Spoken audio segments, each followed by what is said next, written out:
Bonjour à toutes et à tous et bienvenue dans ce troisième et nouvel épisode d'Affaires judiciaires marquantes.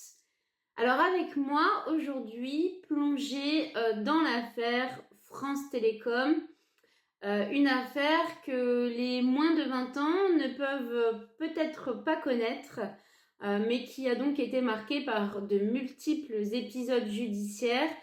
À la fois, nous le verrons devant les juridictions de l'ordre civil, mais également devant les juridictions de l'ordre pénal, et ce depuis maintenant plus de 15 ans.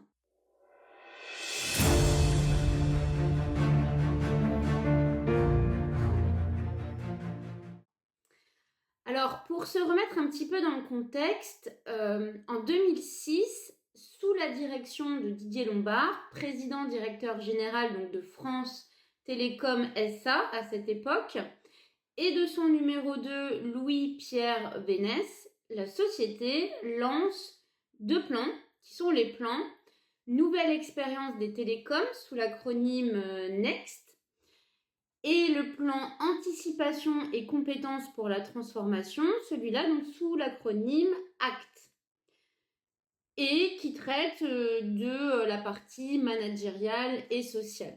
Alors à cette époque, l'ancienne entreprise publique doit composer avec les conséquences de sa privatisation en 2004, dont on se souvient, l'ouverture à la concurrence du marché de la téléphonie, là encore, certains en auront le souvenir, et puis elle doit éponger ses dettes, et finalement, ces plans de restructuration de mobilité interne portent avec eux l'objectif de la suppression, alors la suppression de 22 000 emplois sans licenciement.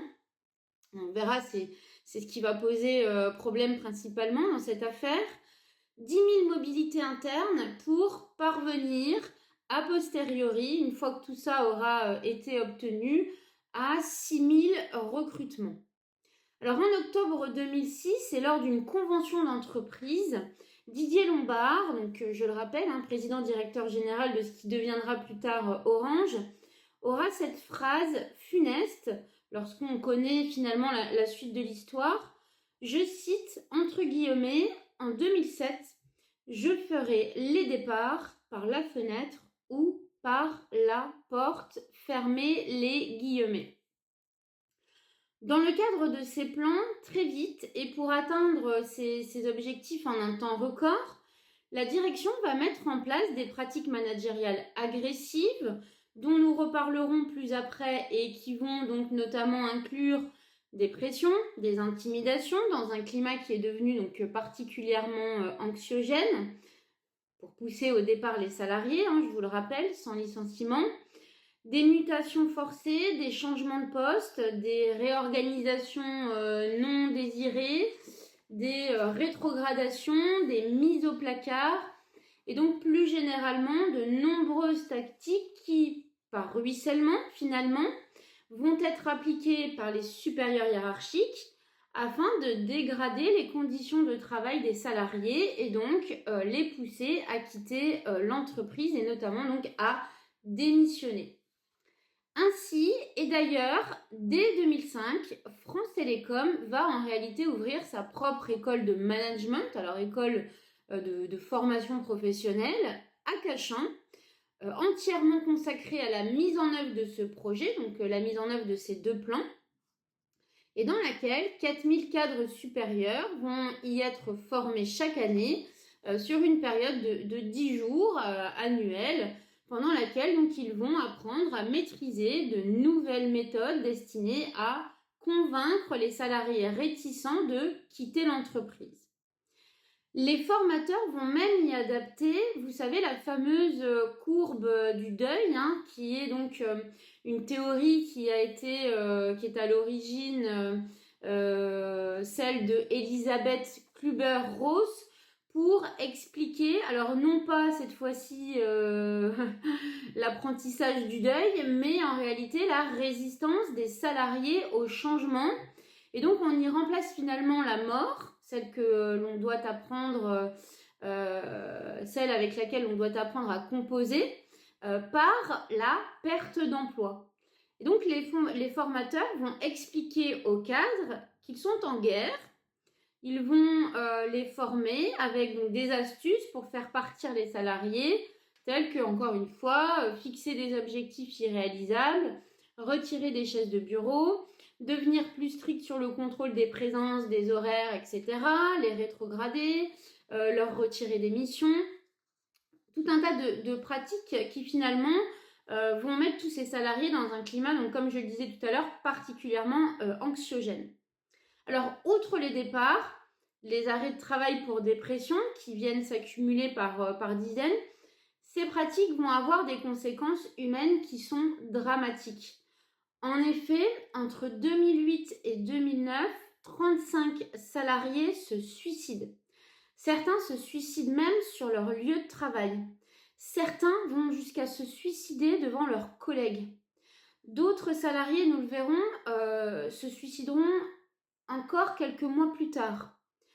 On est face à de véritables drames humains, parmi lesquels le suicide en juillet 2009 d'un technicien marseillais qui avait d'ailleurs à plusieurs reprises évoqué un management par la terreur, va donner un retentissement particulier puisque l'affaire va désormais être révélée au grand public et donc révélée dans les médias.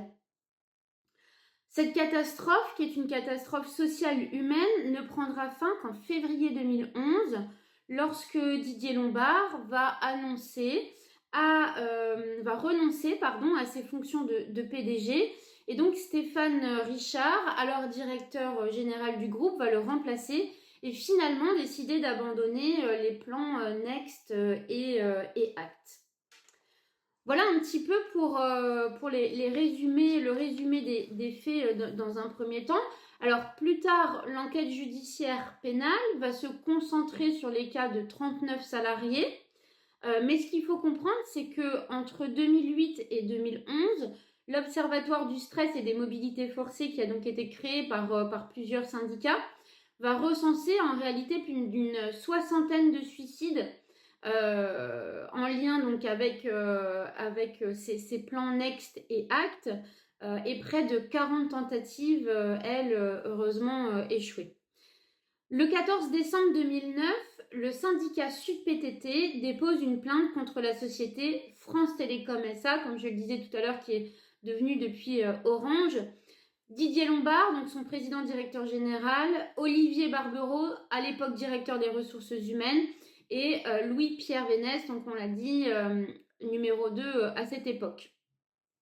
Elle va s'y concentrer volontairement sur la qualification de harcèlement moral institutionnel, alors que, et il faut le comprendre aussi dans cette affaire, certaines familles, elles, de leur côté, ont décidé donc de porter plainte pour homicide involontaire en visant spécifiquement un individu cadre désigné et qui aura donc appliqué par ruissellement ces nouvelles techniques managériales plutôt que de porter plainte contre l'entreprise tout entière, vous l'aurez compris. Alors, suite à cette plainte, l'instruction, que l'on appelle aussi l'information judiciaire, va durer plus de 4 ans et nous y reviendrons plus après dans la partie donc, procédure de cette vidéo. Dès maintenant, je dois clarifier avec vous certains points qui sont donc des points de droit.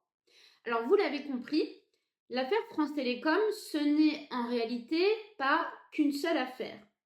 Ce qu'il faut bien comprendre, et j'attire votre attention sur ce point en particulier, c'est qu'au fil du temps, plusieurs affaires ont été introduites, à la fois devant les juridictions civiles, et donc tout particulièrement les juridictions prud'homales, mais également devant les juridictions pénales. Il faut donc clairement distinguer les décisions qui sont celles des juridictions civiles dans cette affaire, des décisions qui sont, elles, les décisions issues des juridictions pénales qui, je le rappelle, n'appliquent pas la même procédure. D'un côté, la procédure civile, de l'autre, la procédure pénale. Alors, dans l'une de ces affaires au civil, que je vais tout de même aborder avec vous, même si ce n'est pas le sujet principal de cette vidéo, dans l'une des affaires au civil qui avait été portée en premier lieu devant les juridictions donc, prud'homales, La société France Télécom sera condamnée au visa des articles du Code du travail pour harcèlement moral sur un ex-cadre de la société qui était d'ailleurs directeur de la réglementation, au motif qu'elle l'a laissé pendant 2 ans et demi, donc entre juin 2004 et fin 2026, sans affectation ni travail précis. Donc en fait, cette personne est restée sans travail, sans tâche à exécuter pendant 2 ans, ce qui va donc équivaloir pour la cour d'appel à des agissements répétés constitutifs de harcèlement moral pour la cité.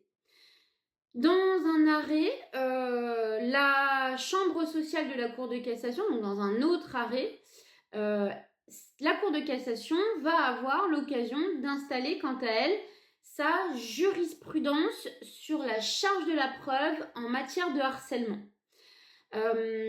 Finalement, l'affaire France Télécom va devenir pour elle l'occasion de rappeler ce qui est la règle en matière de charge de la preuve sur le harcèlement de façon générale, harcèlement moral, harcèlement sexuel, même discrimination, puisqu'en réalité c'est le même régime juridique qui va s'appliquer. Et ce qu'il faut comprendre rapidement, c'est qu'en matière de harcèlement moral ou sexuel, il appartient au juge d'examiner l'ensemble des éléments invoqués par le salarié.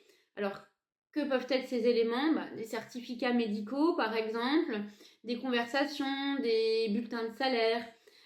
Et donc, ces éléments, le juge va les apprécier, va apprécier si les faits sont matériellement établis, pris dans leur ensemble, et si ces faits permettent de présumer l'existence d'un harcèlement moral. Dans ces conditions, le juge va donc apprécier souverainement, il a ce pouvoir souverain, d'établir si effectivement les faits permettent de présumer l'existence d'un harcèlement. Le mot présumer, le verbe présumer est important. Et ça va être à la charge donc de l'employeur de prouver que les agissements sont étrangers à tout harcèlement. Finalement, on est face à une charge de la preuve qui, en la matière, harcèlement, discrimination, je le rappelle, est une charge de la preuve qui est renversée. Tout ce que le salarié va devoir apporter, ce sont des éléments qui, pris dans leur ensemble, vont permettre d'établir la présomption de l'existence de ce harcèlement. Alors c'est donc là aussi l'occasion pour moi de vous rappeler ce que dit le droit écrit en matière de harcèlement moral.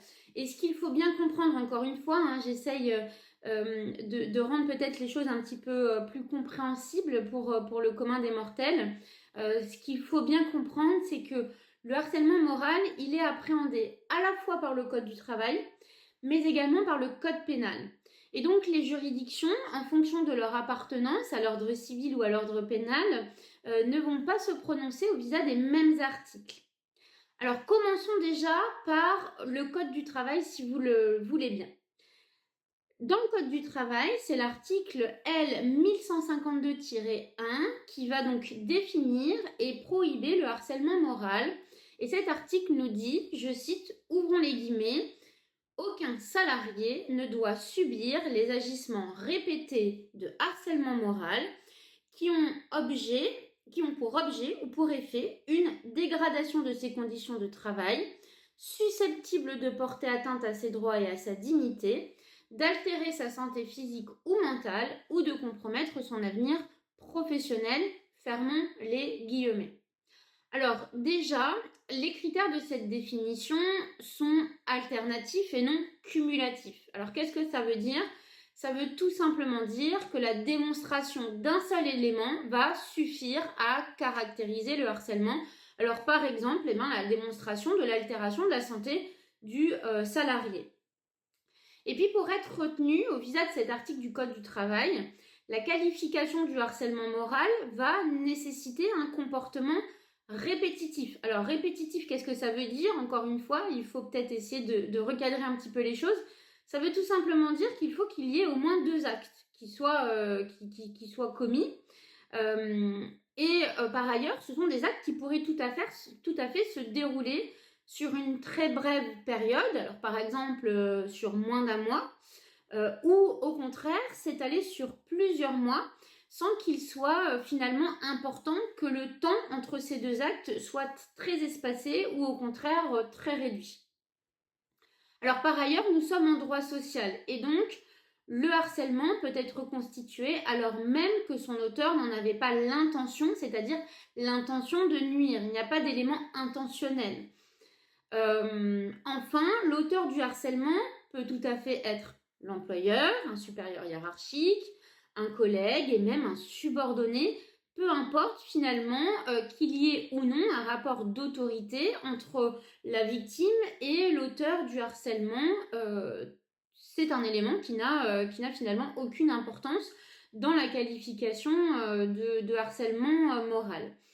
D'ailleurs, le harcèlement moral peut également être commis par un tiers qui aurait une autorité de fait sur les salariés, car dans cette hypothèse, l'employeur va tout de même rester responsable de ses actes. Alors néanmoins, les actes de harcèlement doivent être directement imputables à un auteur, et c'est sur ce point précis, nous le verrons, que notre affaire du jour va se pencher alors, sur le terrain du droit pénal, non pas du droit social, mais on le verra, la circonstance d'une imputabilité finalement des actes à un auteur précis, ça va vraiment être le sujet de notre affaire du jour. Concrètement, donc, les actes permettent de reconnaître la situation de harcèlement moral de manière assez multiple, variée. Alors, qu'est-ce que ça peut être des actes de harcèlement moral? Ça peut être des critiques incessantes, dévalorisantes sur la qualité, la quantité du travail, des tactiques délibérées de mise en échec du salarié, des tâches, des missions au-dessus ou en dessous de ses compétences, la privation d'informations, d'outils de travail adaptés, la mise en scène de fautes ou d'erreurs, des sanctions disciplinaires injustifiées, une surveillance exagérée, ça s'est vu récemment avec des décisions, d'ailleurs qui sont des décisions de la CNIL qui sont très intéressantes sur la surveillance des salariés, des messages à des heures matinales ou tardives, certains sont des spécialistes de cela, le contrôle de la durée des pauses, du passage aux toilettes. Là encore, on se souvient d'une décision marquée de la CNIL à l'encontre donc, de Amazon Logistique France. Des objectifs de vente pour mettre là encore en situation d'échec permanent. L'isolement du travailleur, alors ça c'est quelque chose qui revient assez souvent. Par exemple, on arrête de le convoquer à des réunions. On le prive d'outils de communication, on met son bureau à l'écart ou dans une partie des bureaux qui est insalubre. On lui change ses horaires pour qu'il soit en décalé vis-à-vis des autres salariés. Voilà, il y a tout un tas d'actes finalement qui, grâce à cette définition assez élargie du harcèlement moral, vont permettre de qualifier le harcèlement moral.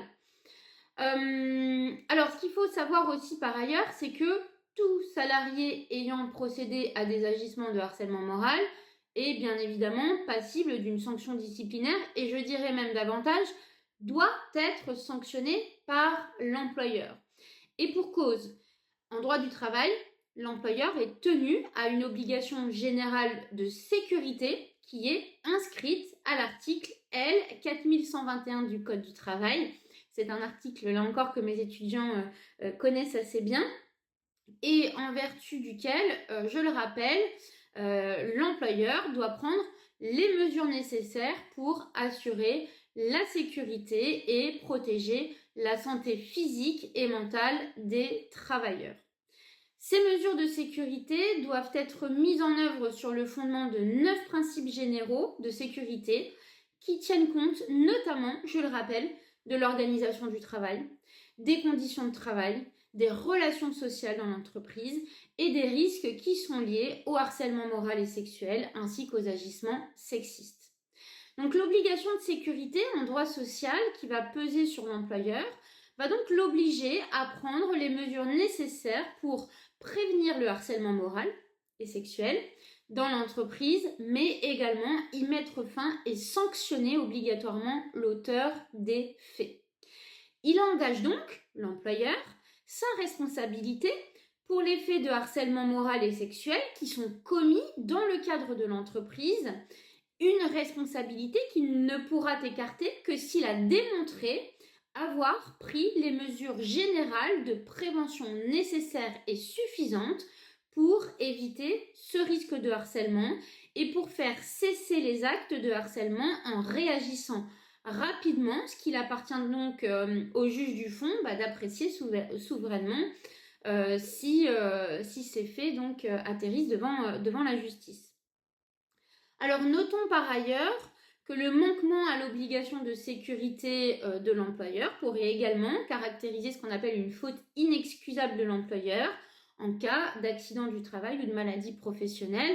Alors ce qui a pu être le cas effectivement dans notre affaire France Télécom. Alors encore une fois, je vais le répéter, mais c'est finalement assez bien de répéter certaines fois les choses. Attention à ne pas confondre le terrain pénal d'un côté et le terrain civil de l'autre. La responsabilité civile de l'employeur sur le fondement de l'obligation de sécurité peut être engagée d'ailleurs, quand bien même la qualification de harcèlement moral, elle, n'a pas été retenue par le juge pénal.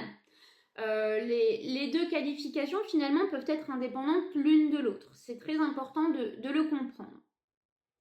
Alors on vient d'étudier ensemble ce que nous dit le Code du travail. Encore faut-il désormais étudier ce que nous dit le Code pénal, ce qui va être finalement important dans l'étude de notre affaire présente. Dans le Code pénal, l'article 222-33-2-2, oui, je sais, ce sont des articles qui sont souvent des articles à rallonge. Cet article va donc nous donner une définition très proche de celle du Code du travail. Il va réitérer les éléments principaux de la définition en énonçant que sont donc constitutifs de harcèlement moral des propos, des comportements répétés ayant pour objet ou pour effet une dégradation des conditions de vie d'une personne, se traduisant par une altération de sa santé physique ou mentale. Et cet article va préciser en outre que l'infraction peut également être constituée lorsque ces propos, ces comportements sont imposés à une même victime par plusieurs personnes alors même qu'elles n'ont pas agi de manière répétée ou lorsqu'ils lui sont imposés successivement. L'article 222-33-2-2 du Code pénal punit les faits qui sont constitutifs de harcèlement moral d'1 an d'emprisonnement et de 15 000 € d'amende lorsque ces faits ont causé une incapacité totale de travail inférieure ou égale à 8 jours ou n'ont entraîné aucune incapacité de travail. Par contre, ces faits sont punis de 2 années d'emprisonnement et de 30 000 € d'amende lorsque le harcèlement moral est aggravé, à savoir notamment lorsqu'il est commis dans certaines circonstances qui sont donc des circonstances aggravantes. Par exemple, le harcèlement moral a causé une incapacité totale de travail qui devient supérieure à 8 jours. Ou encore, le harcèlement moral a été commis sur une personne particulièrement vulnérable, d'une vulnérabilité qui est apparente ou qui est connue de l'auteur. Ou encore le harcèlement moral, et c'est d'ailleurs très souvent le cas, on le voit d'ailleurs souvent chez les jeunes aujourd'hui, le harcèlement moral a été commis par l'utilisation d'un service de communication au public en ligne par le biais d'un support numérique ou électronique. Ça, clairement, ce sont les messages en ligne. Voilà, etc., etc. Il y a un certain nombre de circonstances aggravantes qui vont donc venir aggraver les peines. Et par ailleurs, l'amende va pouvoir être portée à 45 000 € lorsque les faits sont commis dans 2 de ces circonstances aggravantes. Donc si vous cumulez 2 circonstances aggravantes, le montant de l'amende augmente lui aussi. Et les personnes physiques encourent certaines des peines qui sont les peines complémentaires, qui sont les peines qui sont prévues à l'article 222-44 du Code pénal. Alors qu'est-ce que ça peut être ? Ça peut être par exemple l'interdiction d'exercer une fonction publique. Ça pourrait être effectivement pas mal de le mettre en œuvre de temps en temps. L'interdiction d'exercer une activité professionnelle ou sociale dans l'exercice ou à l'occasion de laquelle l'infraction a été commise, par exemple.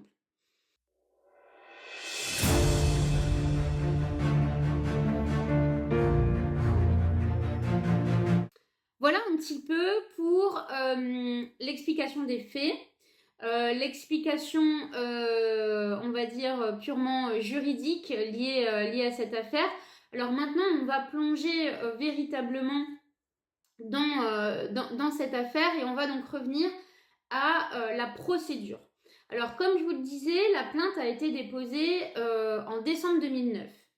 Et en avril 2010, une information judiciaire est ouverte qui va donc permettre au juge d'instruction de rassembler des preuves. Je vous rappelle, cette période d'instruction, elle permet au juge d'instruction de rassembler des preuves. Elle va conduire à la mise en examen, notamment pour harcèlement moral ou complicité de celui-ci, de plusieurs cadres dirigeants, dont Didier Lombard, Louis-Pierre Vénès et Olivier Barbereau, donc directeur des ressources humaines. Mais surtout à la mise en examen pour harcèlement moral et entrave au fonctionnement du CE-CHSCT à l'époque, où ça existait encore. Alors aujourd'hui, ça a été remplacé par le CSE. Donc la mise en examen pour harcèlement moral et entrave à ces organisations de la société France Télécom, devenue Orange, en tant que personne morale. Et c'est donc une première pour une entreprise du CAC 40 à l'époque. Alors, je vous en ai déjà parlé dans les épisodes précédents, mais je vous le redis encore une fois. Au terme de l'article 121-2 du Code pénal, la responsabilité pénale des entreprises peut également être engagée pour les infractions qui sont donc perpétrées pour le compte ou par les organes dirigeants ou leurs représentants. Donc, attention à cet article 121-2 du Code pénal qui permet d'engager la responsabilité pénale des entreprises personnes morales. Alors, de très nombreuses parties civiles se sont constituées et donc par jugement du 20 décembre 2019, le tribunal correctionnel a condamné certains des prévenus pour harcèlement moral concernant donc les faits qui sont survenus entre 2007 et 2008. En appel, le 30 septembre 2022, la Cour d'appel de Paris a confirmé ces condamnations, reconnaissant que les pratiques managériales mises en place relèvent de ce que l'on appelle du harcèlement moral institutionnel. Dans leurs décisions respectives, aussi bien le tribunal correctionnel que la Cour d'appel vont critiquer la financiarisation des entreprises, insistant sur le fait que les salariés avaient été sacrifiés aux priorités financières, décidant, je cite alors, les dirigeants à instaurer la politique industrielle de harcèlement moral. La politique industrielle de harcèlement moral. Je trouve cela particulièrement intéressant de qualifier les choses de cette façon-là. En défense, seuls Didier Lombard et Louis-Pierre Vénès, dont les peines avaient pourtant été réduites en appel d'ailleurs qui avait supprimé les condamnations à de la prison ferme, se sont donc pourvus en cassation, contestant la reconnaissance juridique de cette notion de harcèlement moral institutionnel. Plusieurs familles, parties civiles, se sont également pourvues en cassation contre les peines prononcées à l'égard de ces personnes. Et donc les pourvois de ces parties civiles ont été joints en raison de leur connexité aux pourvois qui ont été formés par Didier Lombard et Pierre Vénès. Alors, venons-en à la solution de la Cour de cassation, celle qui nous intéresse en premier lieu. Par un arrêt du 21 juin 2025, c'est donc le pourvoi numéro 22-87-145. La chambre criminelle, on est en matière pénale, la chambre criminelle de la Cour de cassation met un terme définitif à ce combat judiciaire long de plus de 15 années. Je vous le rappelle, la plainte elle est introduite en décembre 2009. La Cour de cassation va confirmer quasiment en tout point l'arrêt de la Cour d'appel sans qu'il y ait lieu à renvoi, c'est-à-dire sans qu'il y ait lieu de renvoyer pour juger du fond devant la Cour d'appel. Elle va confirmer la condamnation des dirigeants en cause pour harcèlement moral institutionnel et donc consacrer cette notion de harcèlement moral institutionnel. Alors, décryptons un petit peu ensemble cette solution de la Cour de cassation. Alors, pour débuter, et comme je vous l'expliquais plus tôt, le harcèlement moral est défini dans le Code pénal, à l'article 222-33-2, comme des propos, des comportements répétés ayant pour objet, pour effet, une dégradation des conditions de travail susceptible de porter atteinte à ses droits et à sa dignité, d'altérer sa santé physique ou mentale, de compromettre son avenir professionnel. Alors, traditionnellement, cette infraction reposait sur des relations interpersonnelles directes. Qu'est-ce que ça veut dire? Ça veut tout simplement dire que la qualification va impliquer une identification précise à la fois des victimes, mais également du ou des auteurs des faits.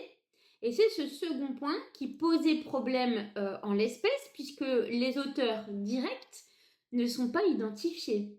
Finalement, l'auteur, ce n'est plus un auteur identifié, c'est un système. Un système qui est mis en place, à l'origine duquel il y a des dirigeants. Voilà. Voilà un petit peu comment se présentent les choses. En réalité, et jusqu'à présent, le harcèlement était donc perçu sous un angle managérial, impliquant ainsi un lien direct entre dirigeants, managers, auteurs et salariés victimes. Mais la Cour de cassation, ici, met un terme définitif à cette interprétation. Elle considère même à travers son arrêt, ouvrez les guillemets, qu'elle n'a jamais interprété l'infraction comme exigeant dans toutes les situations qu'un rapport de travail direct et individualisé entre la personne poursuivie pour harcèlement et sa ou ses victimes soit constaté. Elle considère n'avoir d'ailleurs jamais exclu que le harcèlement moral puisse revêtir finalement une dimension collective. Alors pour les juges, en réalité, il est question ici d'interpréter le délit de harcèlement tel que défini dans le Code pénal, je vous en ai donné la définition, pour finalement y inclure une nouvelle forme, le harcèlement moral institutionnel. La Cour de cassation indique à cet égard, je cite une nouvelle fois, ouvrez les guillemets, la notion de harcèlement moral institutionnel ne constitue qu'une des modalités de harcèlement moral, infraction définie par l'article 222-33-2 du Code pénal, dans des termes visant à protéger les membres de la communauté de travail de toutes les formes de harcèlement, quel qu'en soit le mode opératoire, fermez les guillemets. De cette façon, les juges écartent ainsi l'argument de la défense, qui était l'argument tiré de la violation du principe de l'égalité des délits et des peines, un principe qui, je le rappelle, est un principe fondamental du droit pénal et qui signifie qu'il ne saurait y avoir des crimes, des délits, des contraventions sans une définition préalable de ces infractions. Un principe qui est consacré à l'article 111-3 du Code pénal. De cette façon, le juge reconnaît que les dirigeants, sans contact direct avec tous les salariés, peuvent tout de même engendrer un climat de souffrance à travers les politiques d'entreprise qui sont des politiques d'entreprise globales. Et donc, avec cette solution, certains professionnels du droit parlent de la consécration d'un effet de ruissellement. Alors, pas le ruissellement des richesses, cette fois-ci, on garde cette notion pour nos responsables politiques, mais d'un ruissellement du harcèlement, puisque les décisions des dirigeants se répercutent en cascade sur les cadres, les managers, pour dégrader en bout de course, finalement, les conditions de travail de l'ensemble des salariés. Finalement, ici, le harcèlement devient le résultat de conséquences décisionnelles de gestion qui ont donc un effet dévastateur sur les conditions de travail et peuvent être donc sanctionnées sur le terrain pénal indépendamment d'une relation directe entre les dirigeants et les salariés affectés.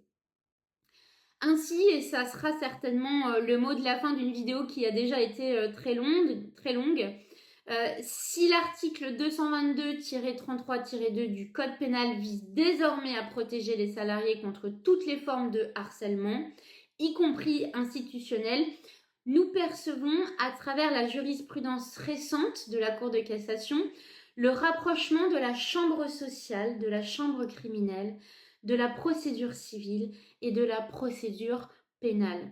Toutes deux s'inscrivent depuis plusieurs années dans un courant que l'on pourrait dire un courant anti-harcèlement. Le droit social s'est construit autour de l'obligation de sécurité de l'employeur dont se rapproche d'une certaine manière la notion désormais consacrée de harcèlement moral institutionnel en droit pénal. Rappelons également que c'est récemment que les chambres civiles ont d'ailleurs consacré le droit à la preuve illicite et déloyale devant le juge civil, y compris devant le juge prud'homal. Alors, il y a bien évidemment des conditions pour pouvoir évidemment invoquer une preuve illicite et déloyale, mais ce qui était finalement reconnu depuis longtemps par notre droit pénal devient consacré, là encore, par nos juridictions civiles dans le procès civil. Donc on voit bien finalement converger ces deux procédures, procédure civile, procédure pénale d'un côté et de l'autre, et finalement la jurisprudence de nos chambres sociales, de nos chambres civiles et de notre chambre criminelle de la Cour de cassation. Alors, et au-delà de l'intérêt certain pour les droits des travailleurs consacré par cet arrêt, ne voyons-nous pas par là, d'une certaine façon, poindre le rapprochement progressif de nos deux ordres, notre ordre civil, notre ordre pénal? C'est donc la question que je vous pose aujourd'hui et qui va donc marquer la fin de cette vidéo. À bientôt pour un autre épisode d'Affaires judiciaires marquantes.